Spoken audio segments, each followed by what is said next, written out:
Joy is not happy. She's been battling her bank for more than a year to get access to her own money.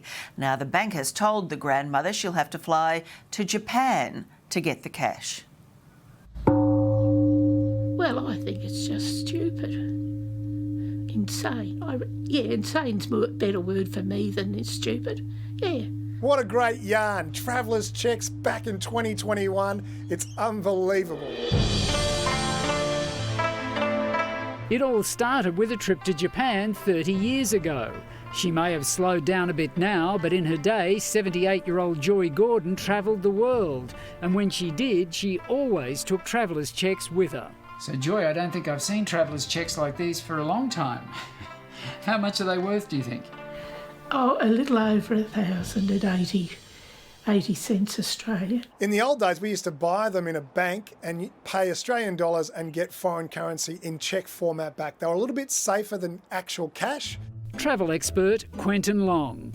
They are meant to be a legal currency that actually has no end date, so theoretically you can cash them at any stage. So, Joy, you went to your local branch of the ANZ and got the cheques 30 years ago. There's no disputing that.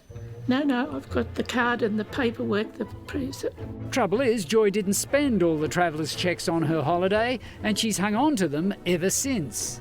Why did you wait so long to cash the cheques? Because I bought them at a higher rate. In the hope that the currency improved and you could get a better amount of money back?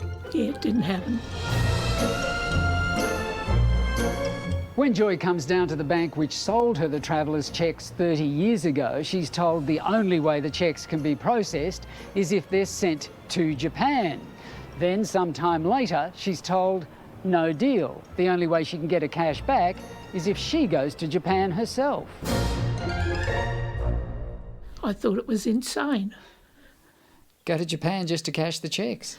Well, the thing is, by the time you pay for an airfare and accommodation, quarantine in Japan, quarantine back here in Brisbane, the cost of that far exceeds the face value of the travellers' cheques. The bank seems to be coming up with a raft of excuses. Joe Yachukalo is from Handle My Complaint.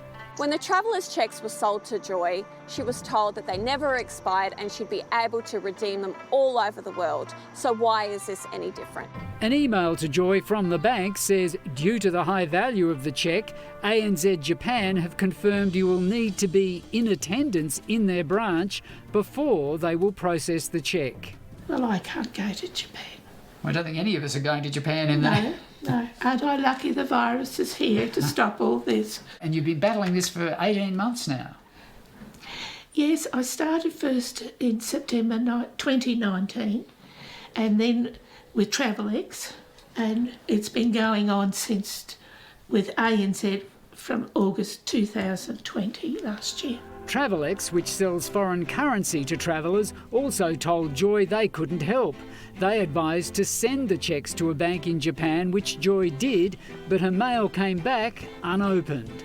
That's why she went to ANZ, which sold them to her in the first place. And you'll continue to fight? I will, yes. Yes, it's my money. I'd like it, please. Yeah, I think she might actually just have to gift them to the local museum as a days gone by how we used to travel museum exhibit. My advice to ANZ is to show some common sense and compassion. Look, $1,000 to the ANZ is piddling. What would you say to the ANZ if they're listening? I would say, honour your obligation from when I bought the travellers' cheques. If you pay up, I'll shut up. Simple as that. Kinda. Good on you, Joy. Well, since we became involved, ANZ's had a change of heart. Late today, it finally agreed to pay Joy her money and will review its processes so this doesn't happen to anyone else. Good result.